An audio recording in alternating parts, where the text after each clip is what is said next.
अपयश येणं म्हणजे तुम्ही कुचकामी आहात, तुमच्यात प्रचंड कमतरता आहे, तुम्ही लायक नाहीत असं अजिबात नव्हे. हा काळ येतच असतो, दिवस झाल्यावर रात्र येणं अपेक्षितच आहे. अपयशानंतर यशाची पहाट उगवणं हेही अपेक्षितच आहे.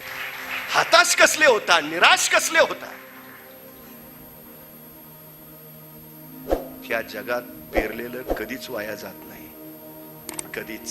तुमचा अभ्यास चुकून वाया जाणार नाही, तुमचं वाचन चुकून वाया जाणार नाही, अजिबात नाही, कधीच नाही. थोडा संयम आवश्यक आहे, थोडा धीर आवश्यक आहे. मोठी माणसं तीच जी संयम ठेवतात, पराकुटीचा संयम. शिवाजी महाराजांना पराभूत करणं जमेना हे बघितल्यावर औरंगजेबानं मिर्झा राजा जयसिंहाला 3.5 लाखाची फौज देऊन पाठवलं. पण मिर्झानं जोखलं उघड्या मैदानात शिवरायांना पराभूत करणं कठीण. काव्यानं डाव टाकला आणि त्यांनी विचारलं शिवरायांचा जीव कशात आहे, आणि उत्तर आलं जनतेत, रयतेत. मिर्झानं शिवरायांना नाही, रयतेला, त्याच्या गळ्याला नख लावलं. खुल्याम कत्तल, आक्रोशाने किंकाळा चालू. त्या वातावरणानं महाराज व्याकुळले. राज्य कुणासाठी? रयतेसाठीच ना. मग रयतच वाचत नसेल तर राज्य वाचून उपयोग काय? 4 पावलं पुढे जायचं असेल तर 2 पावलं मागं यावं लागतं. रयतेचा जीव वाचावा म्हणून शिवाजी महाराजांनी मिर्झा राजाशी युद्ध केला.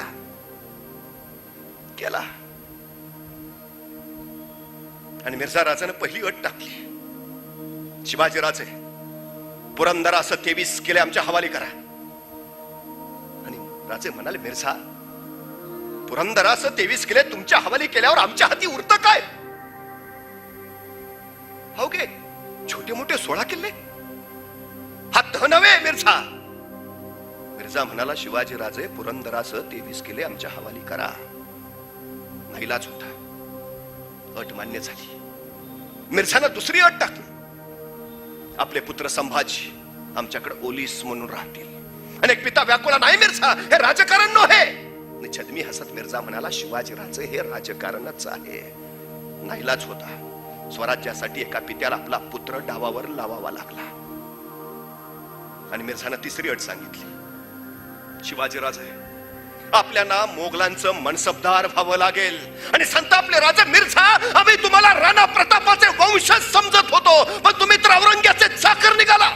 यासाठी नव्हता अट्टास केला की मोगलांची चाकरी करावी आमची, यासाठी नाही मावळ्यांनी रक्त सांडलं की तुमची मनसब स्वीकारावी आम्ही.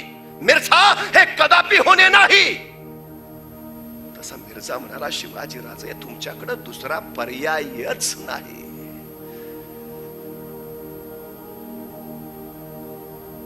शिवाजी राजे उत्तरले, ठीक, पण आमच्या ऐवजी आमचे पुत्र संभाजी आपले मनसबदार होतील.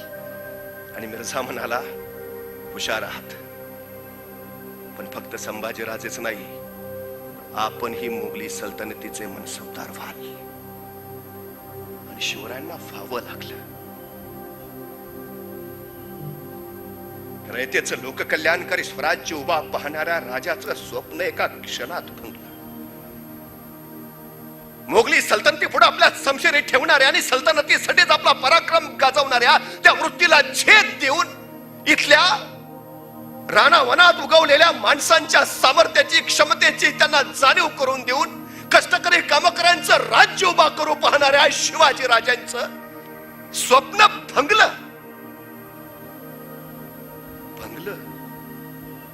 संपलं नाही. वर्षभर लवकर राज्याभिषेक झाला असता कदाचित मिर्झाचा तह झाला नसता, तर वर्षभर उशीर होईल, पण ध्येय पूर्ण होईल. काही वेळा होतं, अडचणी येतात, संकट येतात, निराशाही दाटते, पण धीर सोडायचा नाही हे सांगितलं महाराजांनी. पुरंदरासह 23 किल्ले मिर्झा राजेला दिले, त्यावेळी स्वराज्यात फक्त 16 किल्ले होते.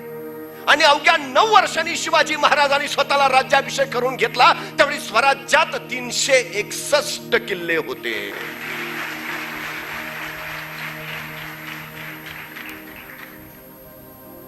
जे घडतं ते चांगल्यासाठी घडतं. ते द्यावे लागले म्हणून तर महाराजांनी अतिव उर्मीनं 361 किल्ले ताब्यात घेतले. अपयश तुम्हाला माग पाडायला नाही, तुम्हाला पुढे ढकलायला येत असत. अनुभवच्या बळावर समृद्ध करत असत. ती अपरिहार्यता आहे. अपयश येणं म्हणजे तुम्ही कुचकामी आहात, तुमच्यात प्रचंड कमतरता आहे, तुम्ही लायक नाहीत असं अजिबात नव्हे. हा काळ येतच असतो. दिवस झाल्यावर रात्र येणं अपेक्षितच आहे. अपयशानंतर यशाची पहाट उगवणं हेही अपेक्षितच आहे. आणि ती पहाट येतेच. फक्त रात्रीचा काळोख सरायची वाट पाहता यायला हवी, तेवढा धीर धरायला यायला हवा.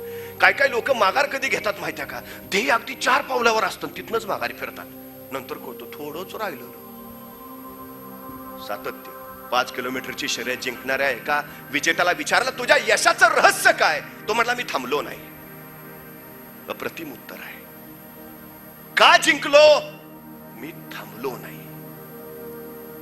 थांबू नका, फक्त चालत राहा. सतत पळतच राहा. पण पळता येत नसेल तर चालत राहा. चालतच राहा. पण चालता येत नसेल तर रांगत राहा.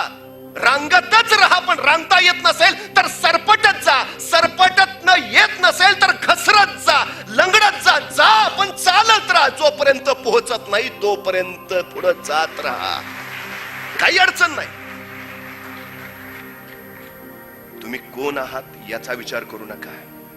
तुम्ही कोण होणार आहात त्याचा विचार करा. समोर ते ठेवा सतत.